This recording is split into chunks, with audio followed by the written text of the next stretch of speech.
Praise the Lord. Hallelujah. സർവശക്തനായ ദൈവം നമ്മളെ എല്ലാവരെയും സമർത്ഥമായിട്ട് അനുഗ്രഹിക്കട്ടെ എന്ന് പ്രാർത്ഥിക്കുന്നു. പ്രിയപ്പെട്ടവരെ, നമ്മൾ ഇന്ന് പഠിക്കുന്ന വചനം 1 പത്രോസ് 4:1.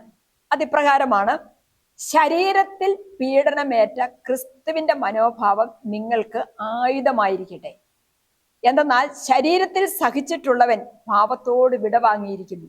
പ്രിയപ്പെട്ടവരെ, ഈശോയുടെ ശാരീരിക സഹനത്തെക്കുറിച്ച്, ഈശോ ശരീരത്തിൽ അനുഭവിച്ച പീഡകളെക്കുറിച്ച് യെശയ്യാപ്രവാചകന്റെ പുസ്തകം 53:3 പറയുന്നുണ്ട്: അവൻ മനുഷ്യരാൽ നിന്ദിക്കപ്പെടുകയും ഉപേക്ഷിക്കപ്പെടുകയും ചെയ്തു.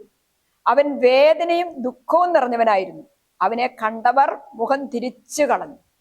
അത്രമാത്രം മനുഷ്യരാൽ നിന്ദിക്കപ്പെട്ട, ഉപേക്ഷിക്കപ്പെട്ട, വേദനയും ദുഃഖവും നിറഞ്ഞ, എല്ലാ തരത്തിലും ശരീരം മുഴുവൻ മുറിപ്പാടുകളാൽ ആവരണം ചെയ്യപ്പെട്ട ഈശോയുടെ ശരീരത്തിലെ മുറിവുകളെ കുറിച്ച് നമ്മൾ ധ്യാനിക്കുമ്പോൾ നമുക്കറിയാം, അതായിരുന്നു നമ്മുടെ പാപങ്ങൾക്കെല്ലാമുള്ള പരിഹാരം. ഈശോ ശരീരത്തിൽ പീഡ അനുഭവിച്ചത് ഓരോ മനുഷ്യനും ശരീരത്തിൽ അനുഭവിക്കുന്ന സുഖത്തിനും സന്തോഷത്തിനും പരിഹാരം ചെയ്യുകയാണ്. മനുഷ്യൻ ചെയ്യുന്ന തിന്മകൾക്ക് ഈശോ ശരീരം കൊണ്ടാണ് പരിഹാരം ചെയ്തത്. ഈശോ ശരീരത്തിൽ പീഡകൾ ഏറ്റെടുത്താണ് പരിഹാരം ചെയ്തത്.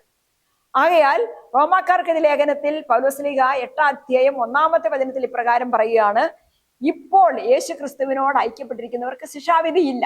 അതായത് ക്രിസ്തുവിന്റെ ശരീരത്തിൽ പീഡനം ഏറ്റെടുക്കുന്ന ക്രിസ്തുവിന്റെ ആ മനോഭാവം നമ്മളും സ്വീകരിക്കുകയാണെങ്കിൽ, നമ്മളും നമ്മുടെ ശരീരത്തെ അതിന്റെ സുഖങ്ങൾക്ക് വേണ്ടി വിട്ടുകൊടുക്കാതെ ചെറിയ ചെറിയ ത്യാഗങ്ങളിലൂടെ നമ്മളും ശാരീരിക പീഡനങ്ങൾക്ക് നമ്മളും വിധേയരാകുമ്പോഴെല്ലാം, രോഗപീഠകളിലൂടെ കടന്നു പോകുമ്പോഴെല്ലാം, അതിലൂടെയെല്ലാം കടന്നു വരുന്ന സഹനങ്ങളെയെല്ലാം നമ്മൾ സ്വീകരിക്കുന്നതിന്റെ ഫലമായിട്ട് നമ്മൾ യേശുക്രിസ്തുവിനോട് ഐക്യപ്പെടുകയാണ്.